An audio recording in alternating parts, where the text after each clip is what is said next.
Welcome to Francis Collins School. ¿Qué tal, queridos alumnos?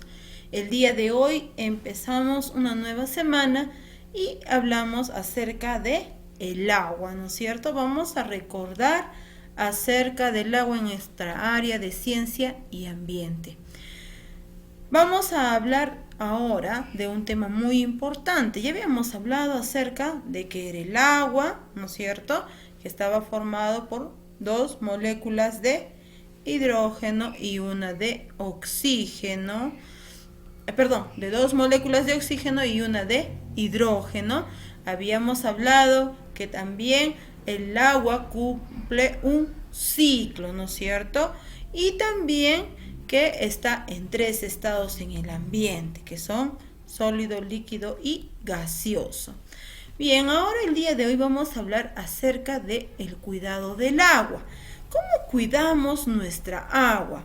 Pues podemos cuidarla en nuestra casa, cerrando bien los caños después de utilizarlo, es decir, cuando tú lavas tu servicio o te lavas las manos, que ahora continuamente te estás lavando las manitos, pues tienes que cerrar bien tu caño, evitar de que gotee, ¿sí? Y si están goteando, pues arreglarlo, decirle mamá, ¿sabes qué? Está goteando, no cierra más, para que la mamá o el papá lo puedan arreglar, porque esa gotita que cae pues hace de que el agua se agote, ¿no? Entonces es una forma de cuidar nuestra agua. Luego también en nuestra limpieza personal, por ejemplo, si te cepillas los dientes, pues tienes que hacerlo con un vasito de agua. Cuando te bañes, primero te sobas todo y después te enjuagas, ¿sí? Para evitar hacer correr mucho el agua. Debemos cuidar nuestra agua porque ya saben que el agua puede agotarse, ¿sí? Puede agotarse. El agua que llega a tu casa, ¿no?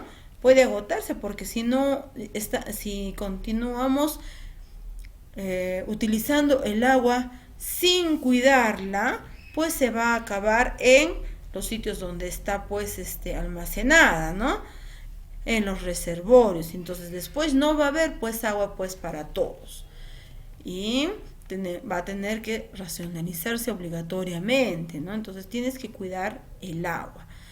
También debes regar las plantas durante la noche o muy temprano cuando el sol tarde más en evaporar el agua, es decir, para que tus plantitas tengan el agua suficiente para que crezcan, ¿no?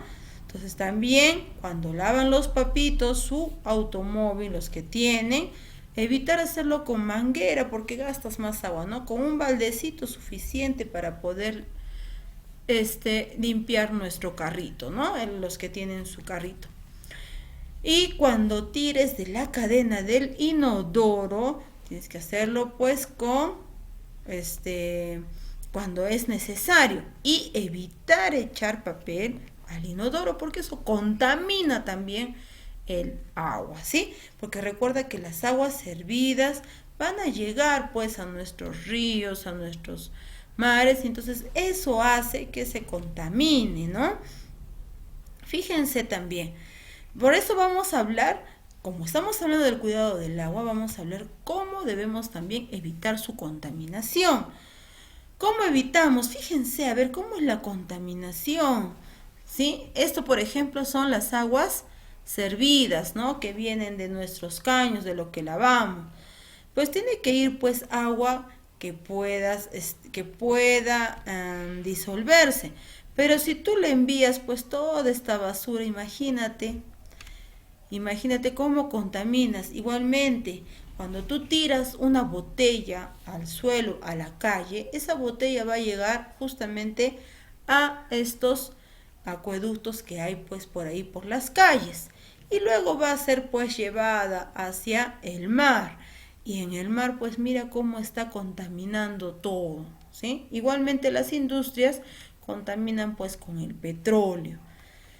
Entonces, ¿cómo evitas tú? ¿Sí? ¿Cómo evitas tú esto? Pues evitar arrojar, ¿no?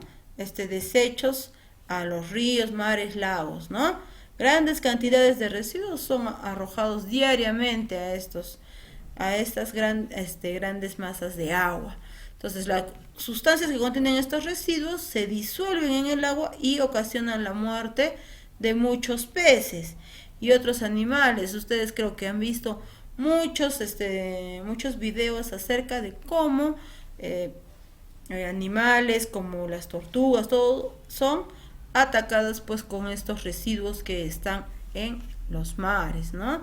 Entonces las aguas subterráneas también arrastran a los ríos y lagos y la contaminación propia del suelo. Por eso les digo que no se bota la basura al suelo. Para eso hay un carro recogedor y todo tiene que ir ahí, ¿no? También los fertilizantes, también para abonar, hacen pues que el suelo, ¿no? Esa agua que corre por debajo, pues se contamine, ¿no es cierto? Muy bien, queridos alumnos, entonces su tareita va a ser dibujar, ¿sí? La contaminación del agua y los cuidados del agua, ¿sí? Un dibujo por cada uno. A ver, ¿qué cosa vamos a dibujar? A ver, quiero ver para ustedes cuál es lo más importante de cada una de estas dos partes, ¿sí? ¿Cuál es el cuidado más importante y cuál es lo que debes evitar para contaminar el agua, ¿sí? Esos dos dibujitos, esa es tu tarea, mi querido alumno. Entonces, eso es todo. Nos vemos, cuídense.